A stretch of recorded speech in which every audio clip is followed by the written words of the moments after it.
Next, we're going to talk about a man among boys. The term big man on campus might have been coined for a guy like Mike Grace. Not only big in stature, his presence was felt virtually everywhere he went. All-state in both football and basketball, he was one of the first Heelan athletes to compete at the varsity level as an underclassman. On the gridiron, his play would lead the Crusaders to the 1961 state championship. His skills caught the eye of legendary Nebraska football coach Bob Devaney and a lesser-known assistant coach named Tom Osborne.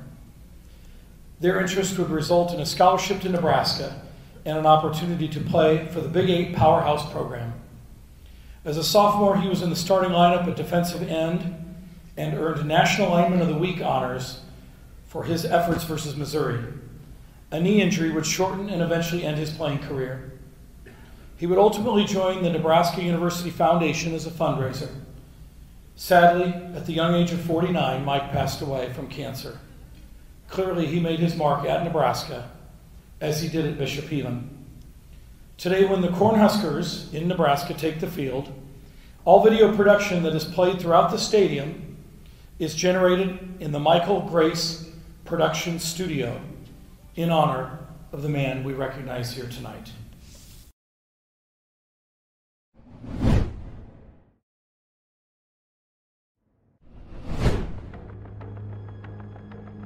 Well, when we got into high school and played football, he and I were on the football and the track team together. And he not only was a good football player, he was a great hurdler and had really good speed. First thing, he was bigger than 95% of the athletes, and he had really good poise about him. He had a look of confidence, and he just looked athletic, and he was faster than most people his size. So he had the speed, he had the size, and back then we didn't understand strength anyway. We didn't have any of the things they do today for lifting or anything. So he just naturally, a God-given talent that he had a lot of.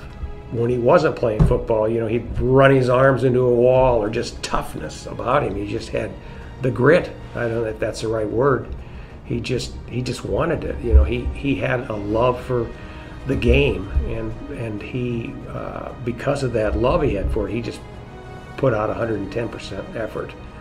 He wanted to be a star, and he worked hard at being a star, and he was a big star in more ways than one.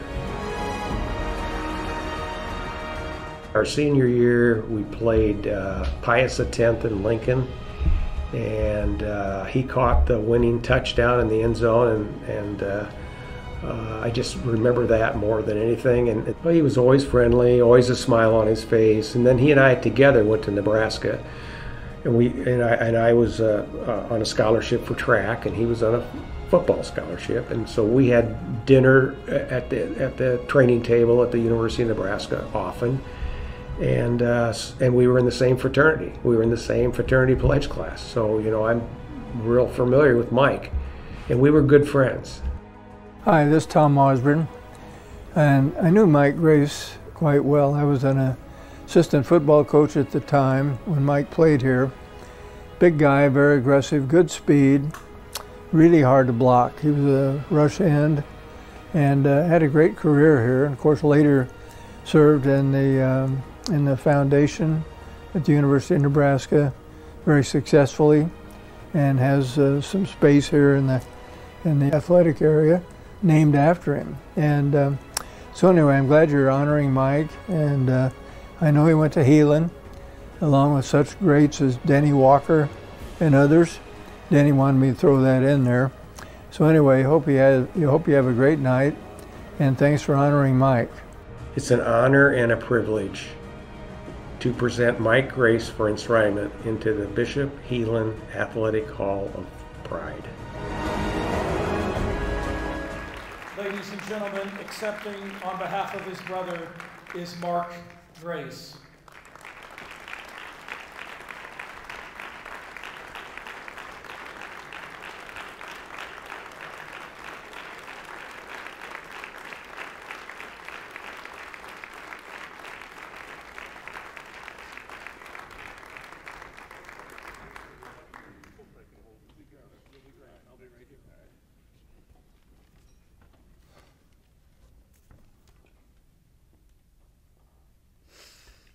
This isn't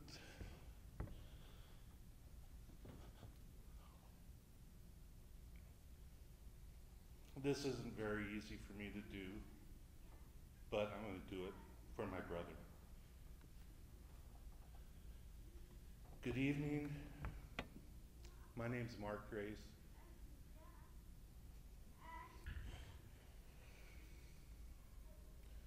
Graduated in 1974. I'd like to start out recognizing Mike's families who are here today. Like I said, my name is Mark Grace. I'm here with my wife, Tammy. I'm here with Mike's sister, Kelly, and her husband, Tim Daly. And most important, his daughter, Megan, is here with her husband, Nate Lloyd, son, Jack, daughter, Ava. First, I'd like to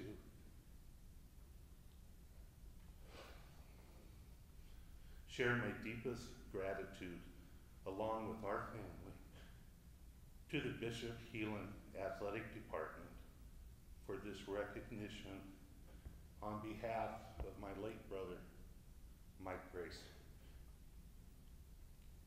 Growing up with Mike, who was 12 years older than me, my athletic experience started with so many stories of his high school career. I grew in his very large shadow, yet I thought of myself as a pretty decent athlete also. So much so that I reminded of several friendly, brotherly, competitive encounters over the years. I remember an evening when I was in 8th grade. Mike took me to the gym. I should have known I was in trouble. Having been compared to him often, I was so determined that I was going to be able to get him this time. After all, Mike had long since graduated, and I thought he was an old man and I could get him. Well, I learned differently. I got my ass kicked that night by a man with 2 bad knees. But in true Mike character, he laughed. He gave me a hard time, telling me I wasn't quite ready yet. I share this tonight as just one example of Mike's character on and off the food field. Not only was he a great athlete, he was a scholar and lived with a team mindset. If he were here with us tonight, not only would he have saved me from this frightening speaking engagement, but he would have enjoyed being surrounded by such accomplished company. He would have relished listening to all your stories, sharing your professional and personal successes, and meeting your families. He was proud to be a Heelan alumni, so your recognition tonight would have truly been one of his greatest accomplishments.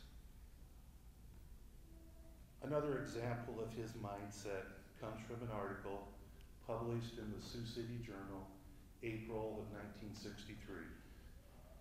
After interviewing Mike, the journalist wrote, "Despite the publicity heaped on Mike during his high school days, it's pretty hard to find a more humble athlete. He was quick to point out that his football coach Don Fleming and basketball coach Ray Nackey should receive credit for whatever success he had achieved." When asked what was his biggest thrill during his prep career, he overlooked honors such as being selected to various all-star teams or becoming Sioux City's #1 scorer in a single basketball season. Rather, he cited playing on the 1961 state championship Crusader football machine. And I know it was brought up that that team was the #1 ranked Catholic school for the whole United States. So I think that is very, very good. I read this article about Mike thinking he would have proclaimed his record for scoring 509 points in a season, or having set the record for 907 points. But instead, he shared his success with his teammates and coaches. Mike was named All-State in football, but he had a bigger honor than that, as being of one of 11 athletes to the first team All-American. Many schools sought Mike to play for them. He narrowed it down to Nebraska and Notre Dame. He chose Nebraska to stay closer to home and enjoy family support. Mike donned 81 in a Nebraska red uniform as a starting defensive end his sophomore year. He earned the Associated Press National Lineman honors. But then his playing career ended after a knee injury in 1965 in a game against Missouri. And this is my favorite story about Mike, I'm going to tell you. Another example of his competitive nature.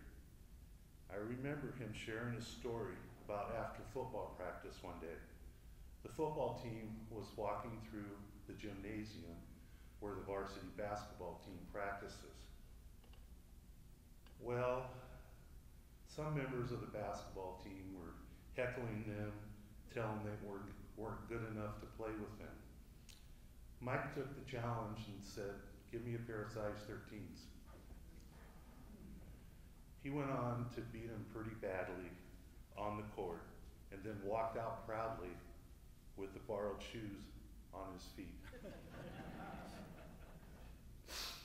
Mike went on to graduate and later earned an MBA from George Washington University.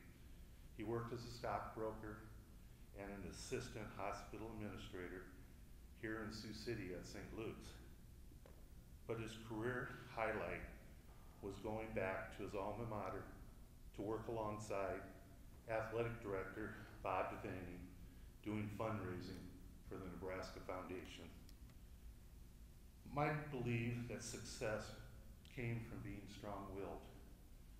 You had to overcome obstacles if you want to succeed. He couldn't have lived this more. Not only did he fight to succeed in the classroom and on the field, he fought hardest in life. After a recovery with a combination of chemotherapy, radiation, and later a bone marrow transplant, Mike made a remarkable recovery to continue at the University of Nebraska. Upon his return, he was quoted in another publication. "I think the reason I survived was, first of all, I was an athlete and was used to winning.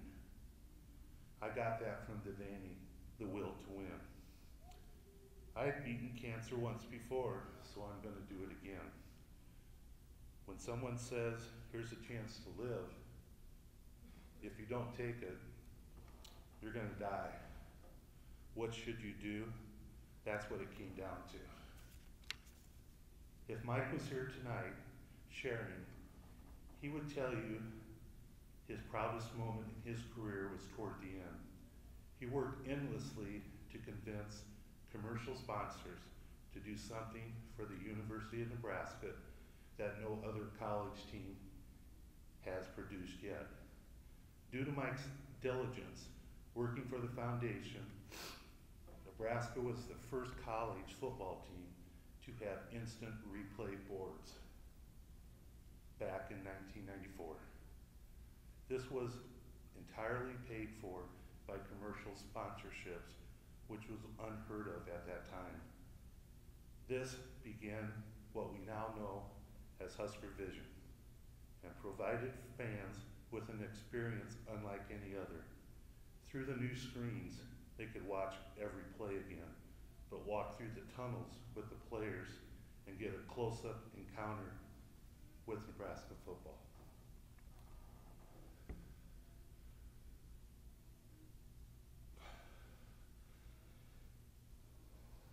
After Mike stepped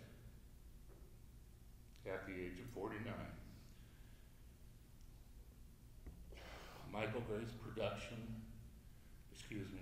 a Michael Grace Memorial Athletic Scholarship Fund was created for Nebraska athletes.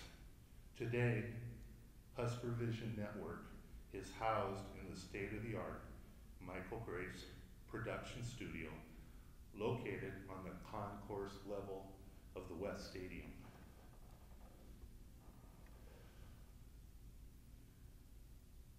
Beyond such an accomplished career, Mike's family held the most important piece of his heart. His daughter Megan shares the same perseverance and humble nature. She continues to always see the best in others. Mike's grandson Jack is a freshman at Briarcliff. Mike's granddaughter Ava is a sophomore at North High. Both athletes themselves, I see my brother's best traits carried on in their work ethic and cares for others. He would be so proud of each of you and share this honor with you tonight.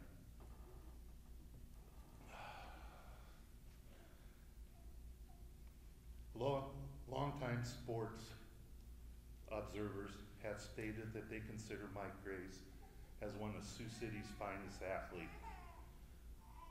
While honored on and off the field, he would tell you he doesn't deserve this tonight. Seeing his lifetime achievements shared here tonight is humbling for our whole family. We are truly grateful to share what would have been his greatest thanks. Lastly, if Mike was here, he'd leave all of you with this challenge. Live your best life. Take the challenge. Work to overcome every obstacle. Living that life will be your success. One other thing I want to mention, when I got the call that they were going to do this for Michael, and they said there'd be a football game, which was yesterday, and lo and behold, that was Michael's birthday. So happy birthday, Mike. And you know, I did this to honor my brother, and it's one of my best days of my life. Thank you. Go Heelan. Thank you, Mark. Beautiful. Beautiful, really beautiful. Congratulations. Your brother did very things.